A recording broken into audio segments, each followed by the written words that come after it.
زمونږ د زندګۍ نه یو بل کال ختم شو او یو نوی کال شروع شو.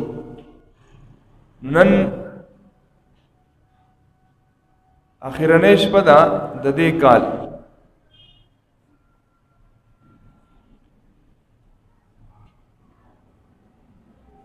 یو خدا چې کله نوی کال شروع کیږي نو د نوی کال په شروع باندې خلق خوشحالی مناوي، جشنونه کوي او یو بل ته مبارکبادي ورکوي.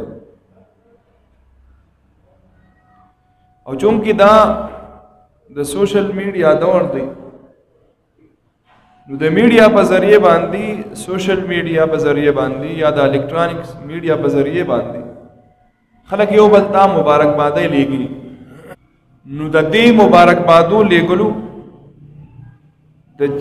د جشن نیو ایئر د نوي کال له خوشحالۍ جشن مناوهل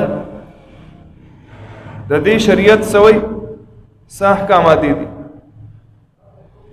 او د یو مسلمان دپاره به حیثیت یو مسلمان د ده دپاره د نوي کال څه احکامات دي. که څوک د کال په شروع کېدو باندې دا ووایي چې یاره نوی کال دی مبارک شه، په مسله خزان پوهه کوئ. که څوک صرف دا ووایي چې هلکه نوی کال دی مبارک شه او ورته په جواب کې بل مسلمان ووایي چې ستا دې مبارک شي، الله دې تعالی خوشحالی درکړي، چین سکون درکړي، کامیابی درکړي، صحت درکړي، مختلف دعاګانې، نو بذاتی ہی په دې خبره کې هیڅ حرج نشته. ځان خو په مسله پوهه کوئ. صرف د کال مبارکي یو صورت دا دی چې تا له چا مبارکي درکړه، تا د هغې جواب ورکو. دویم صورت دا دی چې تا مبارکي ورکړه او بل له جواب درکړي. نو په دې دواړو صورتونو کې کم جایز دی او کم ناجایز دی.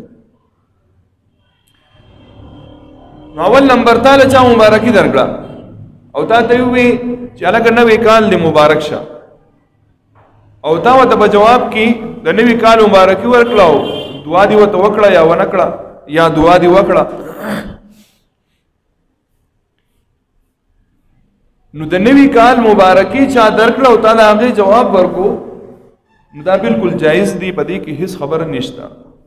د هغې وجه دا ده چې د مسلمان په بل مسلمان باندې حقوق دي.